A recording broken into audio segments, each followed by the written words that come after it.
nation has been plunged into a tragedy of immense proportions.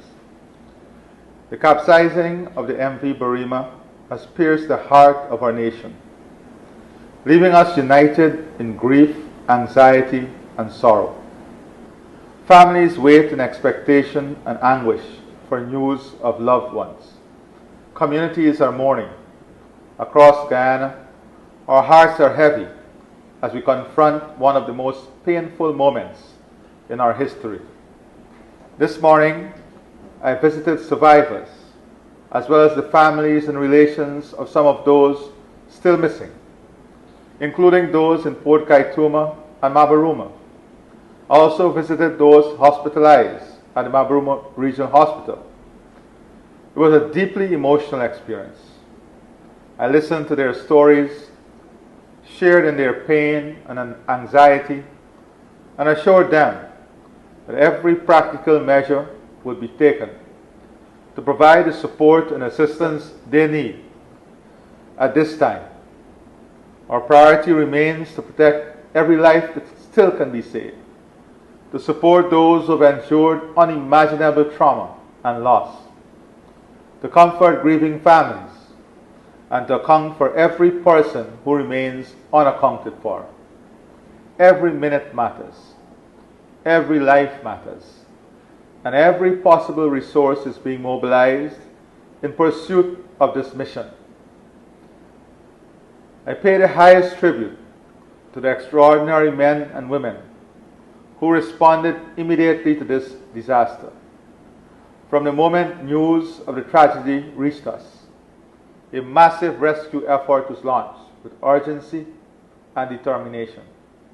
I commend the bravery, selflessness, and courage of every individual involved in these operations, led by our Prime Minister, together with members of our Cabinet, the Joint Services, emergency responders, regional officials, volunteers, fishermen, community members, religious leaders, members of Parliament, the private sector, civil society, and international partners.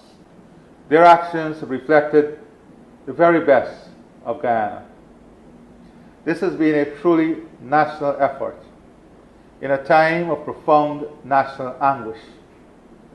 It is a powerful reminder that when adversity strikes, the people of Guyana stand shoulder to shoulder, united by our shared humanity. I wish to assure every citizen that we are sparing no effort in this ongoing rescue and recovery mission. Every available asset is being deployed. Every agency is working around the clock. We will continue this effort with determination and resolve until every possible avenue has been exhausted. I also assure the nation that there will be a full, thorough, and independent investigation into this tragedy. The families affected, and indeed the people of Guyana, deserve answers.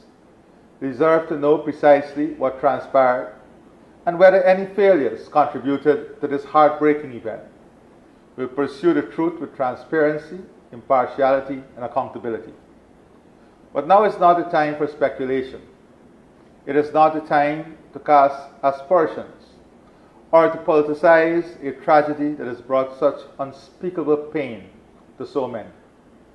There will be a time for facts, for accountability, and for measured judgment. Today, however, our collective responsibility is to save lives, to comfort the grieving, to support the traumatized, and to stand with every family whose world has been turned upside down.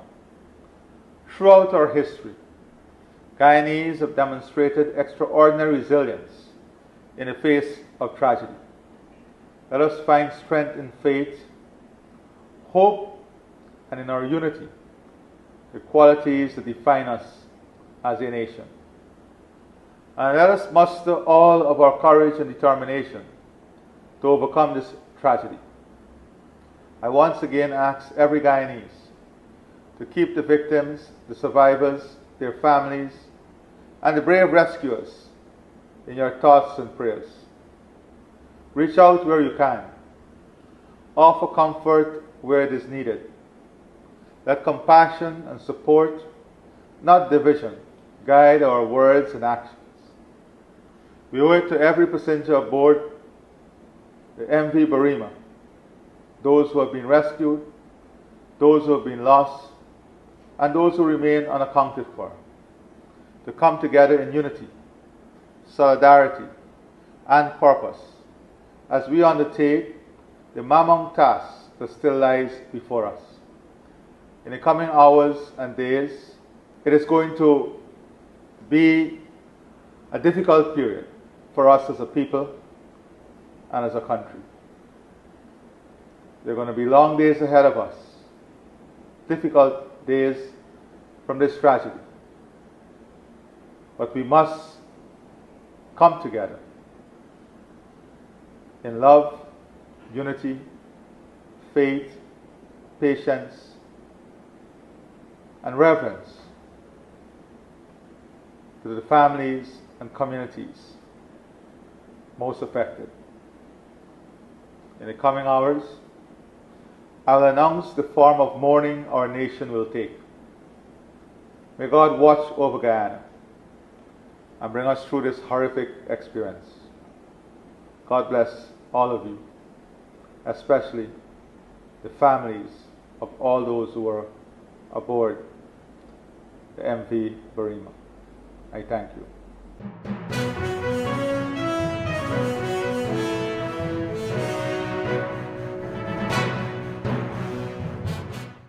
We have made it very clear. We get into the bottom of this and people will be dealt with.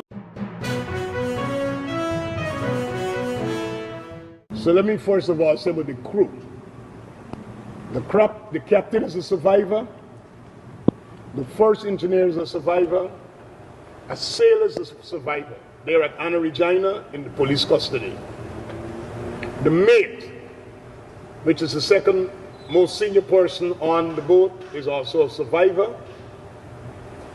Early in the day, we spoke to the captain and the mate. They were helping the boats out there in the search and rescue. The mate has returned to Georgetown. And the mate has returned to Georgetown.